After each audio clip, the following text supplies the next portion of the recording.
program 8 haftalık bir program. Bu bakımdan hızlı gitmemeye özen göstereceğim. Çünkü iktisat dediğimiz zaman mesela astronomi ilmini dediğimizde nesneleri nedir astronominin? Yıldızlardır. Kimya dediğimizde moleküllerdir nesnesi, bu bilimin çalıştırılması. Ama iktisat dediğimizde bu bilimin nesnesi insan. İnsan olduğu içindir ki iktisat konusunu hukuktan, siyasetten, psikolojiden ayrı düşünemeyiz. Bu bakımdan böyle konuyu yaymak adına 8 haftalık bir program tasarladım. Ama tabii bu size de biraz bağlı. Bu bakımdan 8 hafta da olur, 16 hafta da olur, 24 hafta da olur, daha az da olabilir. Onun gidişatına göre inşallah karar vereceğiz birlikte. Bu haftaki konumuz ise birinci ders olması hasebiyle mantık. Klasik felsefede, kelamda ki ilk ders mantıktır. Ve mantığın da ilk konusu tasavvur ve tasdiktir. Bunlar üzerine konuşacağız. Yani kelimeler üzerine konuşacağız. Aleval adlı duymuşsunuzdur. Güzel bir tespiti var. Zannedersem onu ilk defa ondan duydum ben. Şu anda toplumsal bir hastalığımız var. İlk defa o tespit etti. Bunun adına da afazi dedi. Afazi nedir? Afazi söz yitimi diye Türkçeleştirebiliriz. Yani şudur afazi kısaca. Konuşuyoruz ama anlaşamıyoruz.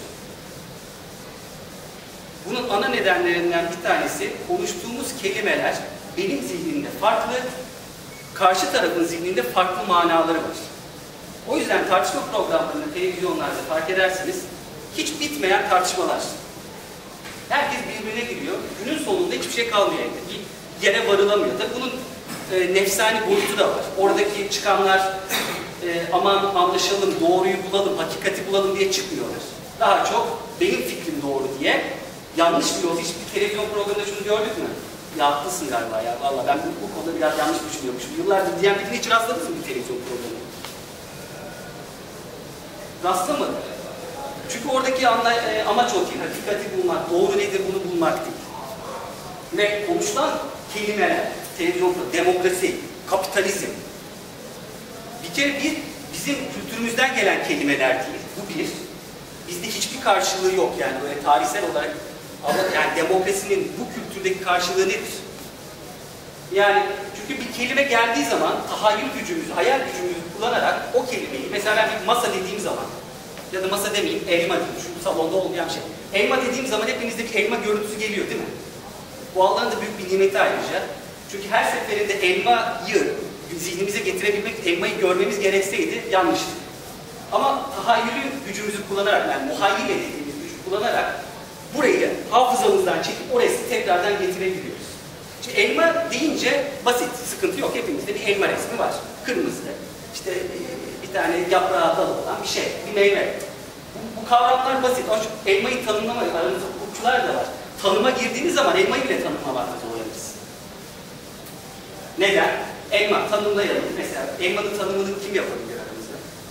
Öyle hukukçular varsa asla tanımlayamaz. Asla tanımlıyor. Hukukçular o yüzden. İmkansız tanımlanmaz neredeyse. Şimdi bir meyve diyeceksiniz. Armut da meyve diyeceğim. Kırmızı diyeceksiniz. Kiraz da kırmızı diyeceğim. Mesela böyle gidecek. Yani buradaki tabii ki ana sorun tam bir tanım yapabilmek mümkün. Kanımca mümkün değil. Eğer tam bir tanım yapamıyorsak bunun sonu nereye varır? Bunda ayrıca konuşulması, düşünülmesi gereken. Kısacası biraz geriye toplayarak kelimeler hayatımızda çok önemli. Elma gibi kelimeler basit değil mi? Tanımlaması hadi şey ama anlaşırız aramızda. Yani burada bütün topluluk elma kelimesi konusunda ne olduğu konusunda bir sıkıntı. Yani şuradan ayrıldığımız hepimiz yani armuta elma diyenler aramızdan çıkmaz. Anlaşırız. Tamam. Peki ya adalet dediğimiz zaman? Doğru nedir dediğimiz zaman? Güzel nedir dediğimiz zaman? İyi nedir dediğimiz zaman? Buradan aynı şekilde ayrılabilir miyiz? Hiç zannetmiyorum. Sabahlara kadar konuşsak da buradan aynı şekilde ayrılamayız. Ama hayatınıza baktığımız zaman mesela iyi kelimesi. Şu iyi, bu iyi, şu doğru, şu yanlış, bu güzel, bu çirkin. Devamlı hayatımızda olan kelimeler ama bunlara hiç kafa yormuyorum bu kelimeleri. Gerçekten ne anlama geldiğini. Bu kelimeleri bir yana bırakalım. Ki hayatımızı bu kelimeler çerçevesinde gerçekleştirmiyor muyuz? Mesela bize göre doğru bildiklerimizi yapmaya çalışmıyor muyuz? Hayır, doğru budur, yanlış budur, ben doğruyu yapacağım diyoruz. Ayırmışız. İyi budur, ben iyi yapmaya çalışacağım. Güzeli istiyorum, çirkini istemiyoruz. Kafamızda zaten bunları hep bu kelimelerle hareket ediyoruz, eyleme dönüşüyoruz. Kısacası toplumumuzda şu anda böyle bir sıkıntı var.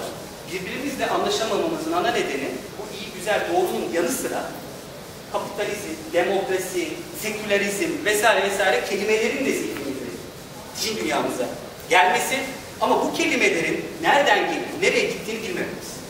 Bu kelime ne zaman ortaya çıkmış, ne şekilde bize gelmiş ve bu kelimeyle ne ifade etmeye çalışıyoruz, ne mana veriyoruz bu kelimeye. O yüzden zannedersem Cemil Meriç'in ifadesidir. Bir tartışmaya başlamadan önce iki kavram üzerinde, kelime üzerinde anlaşmadan o tartışmaya girmeyin. Çünkü tartışma hiçbir zaman bitmez.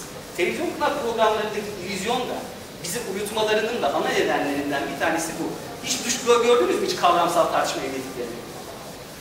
Girmezler. Çünkü kavga ancak böyle devam edebiliyor. Bu zihindeki bulanıklık ancak bu şekilde devam ediyor. O yüzden ilk konumuzu mantık olarak belirledik. Tasavvur diyoruz. Tasavvur nedir? Tasavvur şudur, tanımlaması.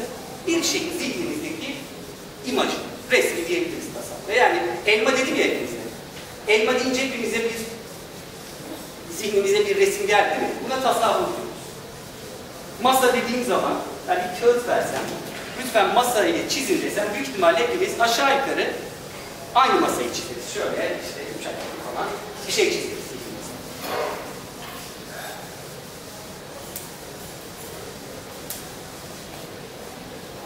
Klasik şeydeki tanımlamalar böyledir. İlk önce tasavvur ederiz. Hatta buna Bediüzzaman ilk önce tahayyül eder, sonra tasavvur eder, sonra taakkul, sonra tasdik diye gider. Ve en son neye dönüşür bu? Bütün bu süreç, bu düşünme süreci en son aksiyon, eylem. Yani bütün tasavvurda doğuyor. Yani sen iyi nedir, doğru nedir, güzel nedir de başlıyor ve en sonunda da eylemde son noktayı koyuyorsunuz.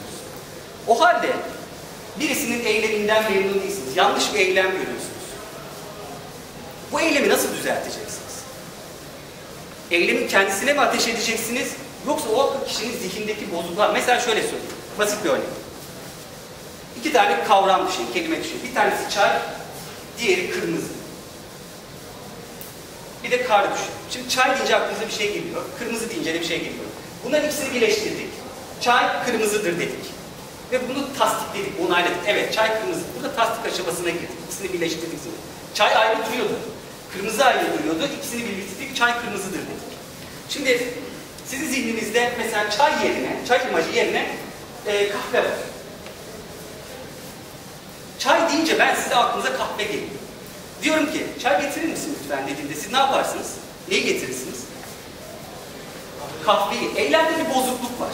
Adam yanlış eylemde bulunuyor. Ona bağırıp çağırmak yerine demek ki bu adamın kafasında bir bozukluk var. Bir yerlerde yanlış bağlanmış. Akıl kelimesi de bağlamaktan aklını kullanamıyor. Bağlayamamış, doğru bağlamış. Bir yerde eksik bir bağlantı var. İşte belki de felsefenin bu anlamdaki benim felsefe deyince benim aklıma gelen yani felsefeciler ne yapar? Ve Türkiye'nin buradaki bu toprakların buna ne ihtiyacı vardır onu söyleyeceğim. Felsefe şudur bence. Sokrates'in tanımını yapacağım. Felsefe kelimelerin manalarını araştırır. Bu ne demek? Bunu kullanıyoruz ama bu ne demek? Daha başka tanımlar yapılabilir. Ben bu tanımlamayı aldım. Bu bakımdan da bu dersi bu şekilde işlemeye karar verdim. Şimdi şuraya baktığımız zaman ne görüyoruz? Fizik denklemleri görüyoruz. Hız eşittir. Ondan sonra velocity diyor. Burada işte uzaklık bölü zaman, ondan sonra işte ivme vesaire vesaire böyle gidiyor. Şimdi onların anlamlarını bilmemize gerek yok. Ama bunların hepsinin bir manası var. Aslında burada bir dil kullanılıyor, bir lisan kullanılıyor. Şu bir lisandır, şu. Lisan deyince aklımıza İngilizce, Fransızca gelmesi gerek yok. Lisan dediğimizde şu da bir lisandır. Niye? İletişimi sağlıyor. Kimler arasında? Fizikçiler arasında. Fizikçiler 2 saat anlatmaya gerek duymuyor. Şu lisanı kullanarak derdini anlatmaya çalışıyor. Bu bir lisandır. Yani şu V harfi bizim A, B, C, D diye giden alfabedeki harflerden bir harf değildir. Başka bir şey yüklenmiştir. Bu bir dil. Lisan da. Şimdi lisan demek, lisan nelerden oluşur? Her bir lisan. Kelimeler, kavramlar. Ve bunların arasındaki bağlantılardan bir lisanı oluşturan bir örgü vardır. Dantel örgüdür. Hepsi, bütün kelimeler birbirleriyle bağlantılıdır. Yoksa öyle ayrı, otonom bir şekilde yani uzak durmaz. Hepsinin birbirleriyle bağlantıları vardır. Yani bir lisan deyince aklıma gelen görüntü, örümcek görüntüsüdür. Ağdır yani o onlarla bağlantılı, bu buradan bununla bağlantılı vesaire. Böyle bir hani vücutta beyindeki nöronların network'ü vardır. Onun gibi hepsi birbirine bağlı bir şey. Şimdi şuradaki L kavramının bir tanımı var. Yanlış hatırlamıyorsam uzaklık. Uzaklığı tanımlardır. Uzaklık. Mesafe. Mesafeyi fizikçiler tanımlardır. Her bilim dalının kendine ait tanımlamaları vardır. Yani aynı günlük dille kullandığımız bir kelime bir bilim dalında farklı bir tanımda kullanılabilir. Şimdi mesafeyi tanımladılar. Diyelim ki o tanımladıkları şeyde sıkıntı oluştu, bozuldu. İlk tanımladıkları şeyden bozuldu. Kavram yamuldu. İçi boşaldı. Bir tanesi L. L bozuldu. Hızı doğru hesaplayamazsınız. Hızı doğru hesaplayamazsınız. Hız burada bakın var. İvmeyi doğru hesaplayamazsınız. Bu gitti. İvmeyi doğru hesaplayamazsanız momentumu doğru hesaplayamazsınız. Bakın burada. Yo, V'yi de hızı da doğru momentumu hesaplayamazsınız. İvmeyi doğru hesaplayamazsınız. Başka kuvveti doğru hesaplayamazsınız. Bu da gitti. Kuvveti doğru hesaplayamazsınız. Momenti doğru hesaplayamazsınız. Yine hızı hesaplayamazsınız. Enerji gitti. Güç de zaten şurada kuvvet gidince güç... sistem çöktü. Çünkü hepsi birbirine bağlantılıydı. Temel şurada 3 tane kavram vardı fizikte. Bakın. Hangileri? Affedersiniz. M. Kütle, mesafe ve zaman. Bu fiziğin 3 temel kavramıdır. Bütün diğer şeyler bunların üzerine bina edilir. Buradaki tanımlarda bir yamukluk bütün sistemi alt üst eder. Düşünce sistemini alt üst eder. Hepsi bundan sonra gider. Ne varsa bakın bir tanesini bozduk. Tek bir tane. Bugün kelimeler üzerindeki savaşı daha iyi anlayabiliriz belki diye bu örneği veriyoruz. Kelimelerimizin üzerindeki, tanımlamaların üzerindeki savaşı anlayabiliriz diye. Bakın bir tanesini bozduğum zaman ne hale gelir?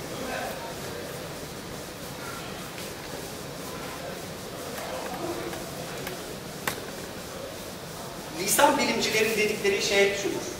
Lisanın iki tane amacı vardır. Bir lisana sahip olmak. Bu bir lisan. Matematik de bir lisandır. Matematik de bir lisandır. Bir şey ifade eder. 2 tane amacı var. Bir, iletişime yarar derler. Yani,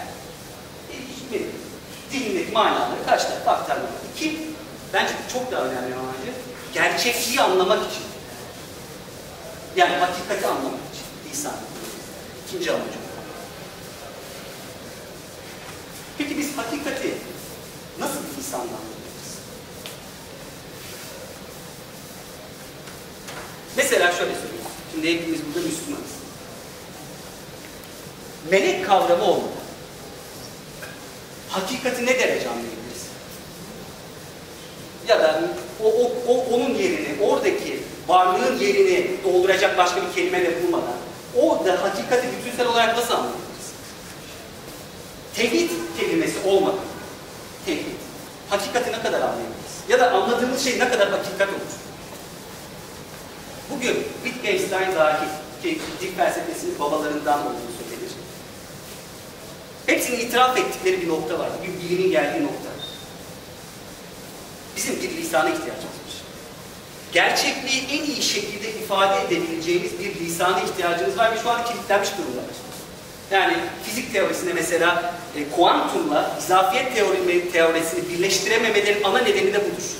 Çünkü orada kullandıkları kavramlarla buradakiler birbirini tutmuyor. Sıkıntı var, birleştiremiyorlar bütün. Böyle string teoriler, bilmem ne bir şeyler uyduruyorlar ama yeterli değil.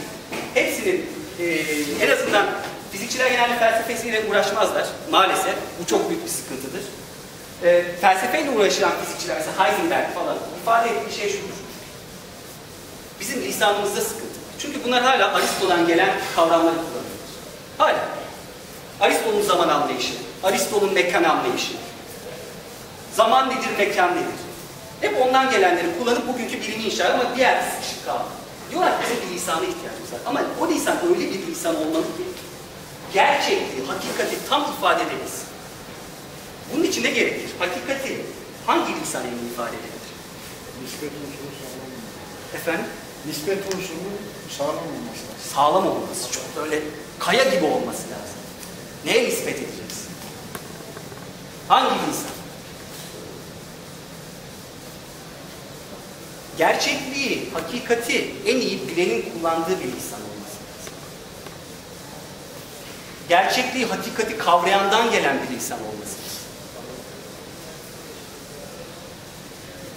Çünkü ancak hakikati tamamen ihata eden biri bize bu lisanı verebilir. Çünkü biz insan olarak aklın geldiği en son zirve nedir?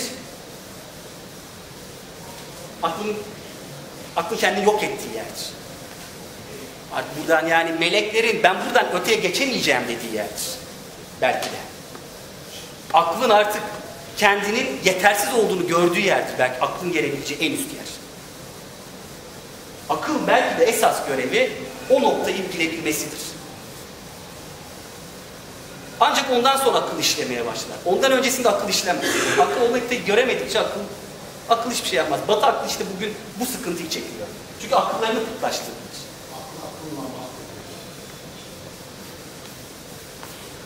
Aynen öyle. Aklı akıllama.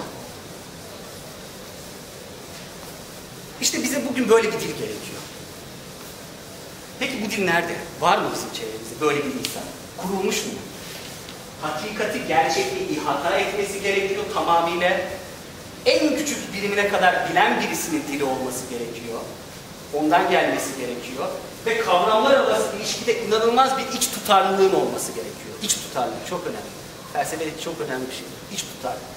Yani içinde öyle bir lisan olacak ki kesinlikle bir çelişki göremeyeceksiniz. Bu ifadeler size bir kitaptan Kur'an bir kitabı hatırlatıyor olsa gerek. Bir kitabı hatırlatıyor olsa gerek. Dediğim gibi bir melek kavramı olmasa gerçekten ne kadar anlamlandırabilirsiniz? Ne kadar gerçeklik olarak sunduğunuz kontra. Bugün fizikçiler onu yapmaya çalışıyorlar. Bir fiziksel gerçeklik adında bir şey uydurmuşlar. Sanki bir fiziksel gerçeklik var bir de gerçek gerçeklik var gibi. Her şeyin teorisinin peşindeler. Diyorlar ya her şeyin teorisi. Ama şeyin ne olduğunu bile tanımlayamıyorlar. Her şeyin teorisinin peşindeler ama daha şeyi tanımlayamıyorlar. Sonunda günün sonunda Şakir Kocabaş Hoca rahmetli dediği de hiçbir şeyin teorisinin üzerinde olmuş.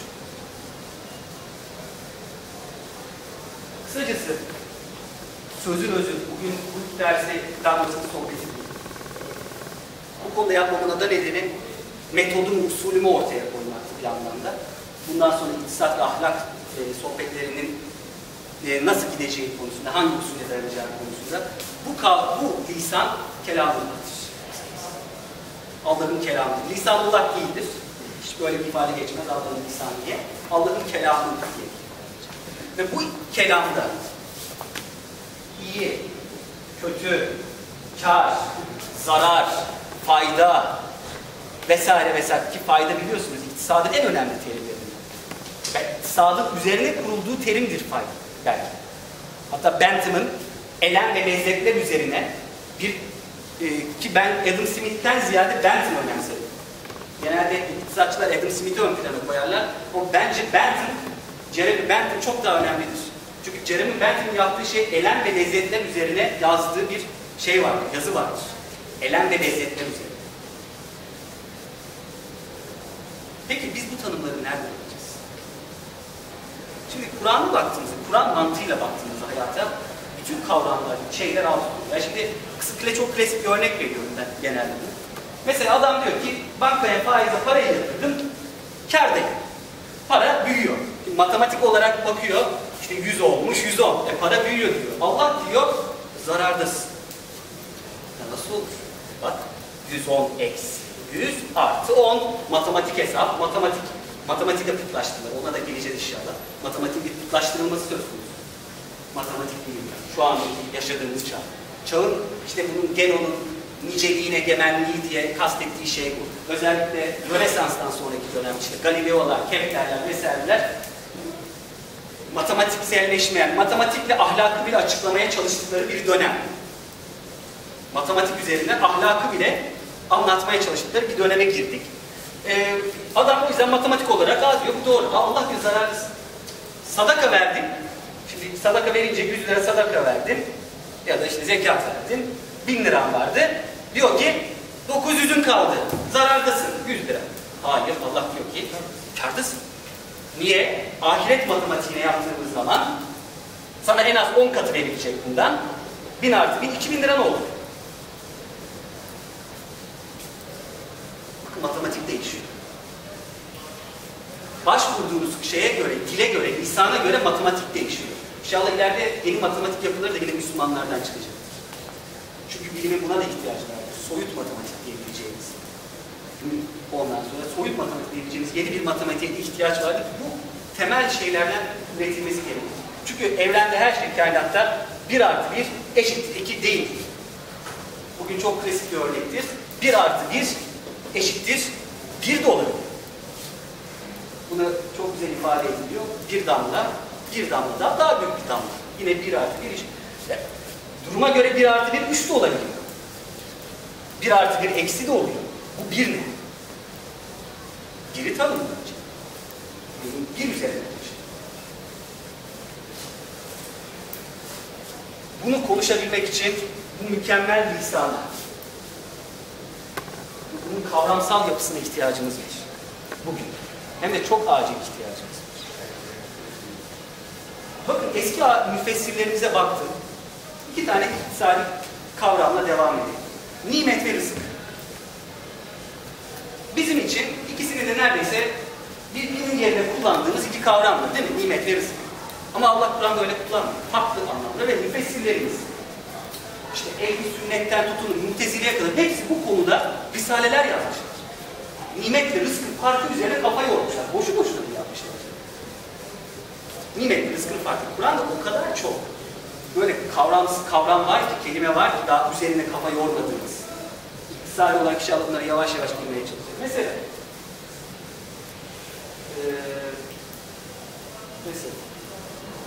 şimdi bunların hepsini ezberleyemedim. Hakkınızı helal edin ama mesela bugün Allah yaratılış üzerine, göklerin ve yerin yaratılışı üzerine tefekkür etmenizi emrediyor. Onlar diyor göklerin ve yerin üzerinde tefekkür eder. Yani derin derin düşünürler ve sonunda derler ki Rabbimiz sen bunu boş boşuna yaratmadın. Şimdi demek ki yaratılış üzerine düşünmemiz gerekiyor. Yaratılış nasıl başladı? Nasıl devam etti? Bakın evrim teorisi dediğimiz şey bizi nasıl buldu kaç yüzyıldır?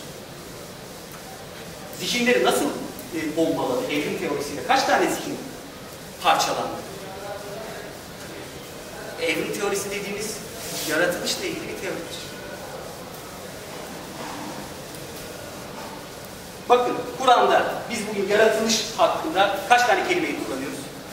Yaratmak diyoruz. Her şey yaratmak, yaratmak, yaratmak. Kur'an'daki kelimeler yaratmayla ilgili. Haleka, fatara, fataka, felaka, ahya, sevva, sevve, bede, ceale, enşe, bena, enbete, zera, besse, enzele, refa, el.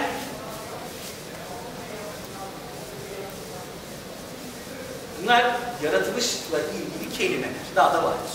Ama biz bunların hepsini sadece yaratma dersek, yaratılışı anlamamız ne kadar mümkün?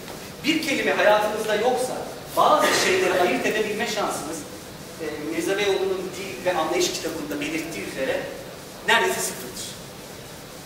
kelimemiz yoksa oradaki ayrıntıyı, yani bütünden ayırabilmemiz, oradaki şeyi görebilmemiz, fark edebilmemiz neredeyse sıfır. Şimdi siz bütün yaratılışa yaratma olarak bakarsanız sizden kozmolog çıkar mı? Sizden fizikçi çıkar mı? Çıkmaz. Çıkamaz. Çünkü gerçekliği algılayamaz. Gerçekliği algılarken ne dedik? İsa'nın ikinci en önemli biri, gerçek, yani bizim dilimizde hakikat diyebiliriz. Hakikati algılama, anlayabilmek. Bunun için. Siyaset teorisi geliştireceksiniz. Kabile, şuur derneği. Millet, din, ümmet. Bu kelimeler bugün nerelerde? Millet kelimesi hop yerinden edildi. Milletin kullanıldığı, Kur'an'ı manada kullanıldığı anlam bugün kullandığımız mana. Yerinden ettiler. Bir de evren, Aristo zannedersem, Aristoteles'in sözüdür. Evren boşluk kabul etmiyor kendiniz. Mutlaka orada siz bir kelimeyi boş mu bıraktınız? Yerine başka bir kelime geçiyor. Mutlaka. Ve sizin zihinsel yapınız tek bir L bozulursa bütün sistem çöküyor.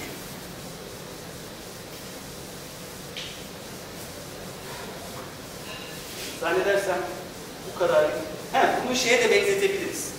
DNA bozulmaları, kromozom bozulmaları. DNA'da küçük bir bozulma, değil mi? Genetik hastalıklara yol açıyor. Bir tane orada bir şey eksik ya da bir tane fazla. Ne olacak? Ama adama hasta diyorsun. Bir tane kromozom fazla olmuş. Mesela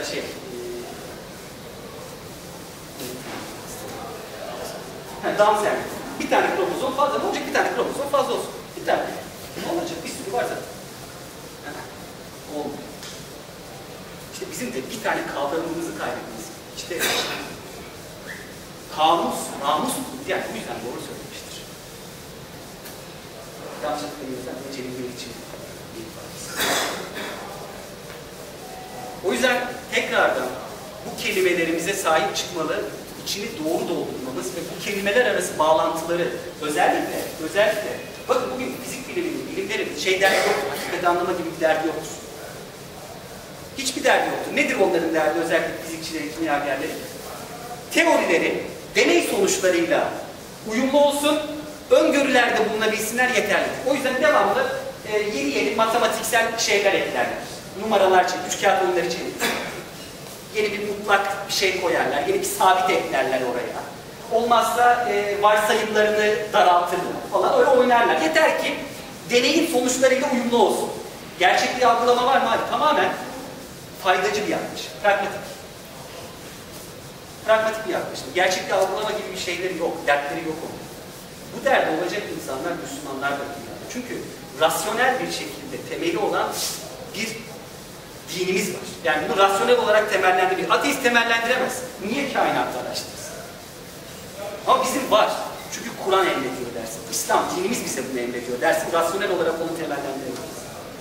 Aksi halde temellendiremez. Niye yapıyorsun sen bu işi? Temel bu. Mesela diyebilirsin, parası diye, işte zevk veriyor falan dersin ama durmaz, tutmaz.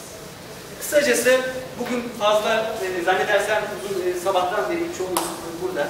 Sizi daha fazla yormak istemiyorum. Zannedersem kendimi yeterince ifade edebildim.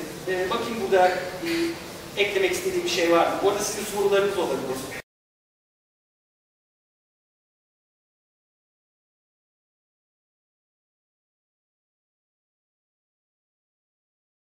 Allah Allah diye dersiniz. O çok önemli bir şey. Yani o vücudunuzun o titreşimleri alması gerekiyor. Kelimeler içinde böyle bir gizemli bir tarafı var kelimelerin. Adalet ve kıst dedik. Daha başka şey var. Mesela yine astronomide necm ayrı, kevkeb ayrı. Ama necm yıldız demek, kevkeb gezegen diyebiliriz belki. Ama ikisini aynı anda sığdırdığınız zaman astronominizde de. Daha da basit şeyler var. İnfak. Mesela bu infak dediğimiz zaman, mülk dediğimiz zaman, hatta mülk birazdan mülke de geleyim ama ilk infaktan başlayayım. Mesela infak ne kadar daralmış. Türk filmleri sağ olsun zalim gibi kavramlarımızı da mahvettiler. Zalim kelimesi Türk filmlerinde kötü adam oynayan, bıyıklı falan adama denilen isim olarak zihnimizde birçok kişinin, sizi teyze ederim, birçok kişinin öyle zannediyorlar, zalim. Bunlar planlı programlı bir savaş. Metafizik savaş diyebiliriz. başka türlü. Ama bir savaş, zihinlerde olan bir savaş. Ve infak, değil mi? Sadece para aklımıza geliyor. Yani madde, infak deyince. Materyalist, hani hep biz materyalistlere karşı çıkıyoruz ya, bizim kavramlarımız da materyalist. Sevginin infak edilmesi var. Bakın, kavram nasıl açıyor kendini. Bilginin, alakanın infak edilmesi var. Zamanın infak edilmesi var. Mekanın infak edilmesi var. Şükür. Şükür de daralmış kavramlarından. Yani sadece elhamdülillah demek mi şükür? Evet, dildeki var. Ama bir de elin, gözün, kulağın, bacağın, şurada bulunduğumuz mekanın şükrü. Bakın bunlar zihine girerse bir toplumun, tasavvurlar değişirse eylemleri de yavaş yavaş değişmeye başlayacaktır inşallah. Ama bunlar çok önemli. Burada ele alacağımız daha çok iktisat ve ahlak bağlamındaki konular olacak. Ama diğer konularda, siyaset, hukuk, tabiat bilimleri vesaire onlara da girmek zorunda kalacağız. Müsaadenizle. Benim uzmanlık alanım değildir ama mecburen girmek zorunda kalacağım. Belki benden daha yetenekliler bundan sonra beni bıraktım yerden devam ettirirler. Duasıyla yapacağım bunu. Yoksa gerçekten yetkin olduğunu düşündüğümden değil, diğer konulara özellikle. Başka bir şey kaldı mı? Saatteyiz zaten ne kadar konuşuyorum? Bu kadar. Mesela yine zamanla ilgili kavramlar çıkarmışım bazıları. Hın, an, vakti, saat, yem, şer, sene, as, der, ecel. Zamanla ilgili.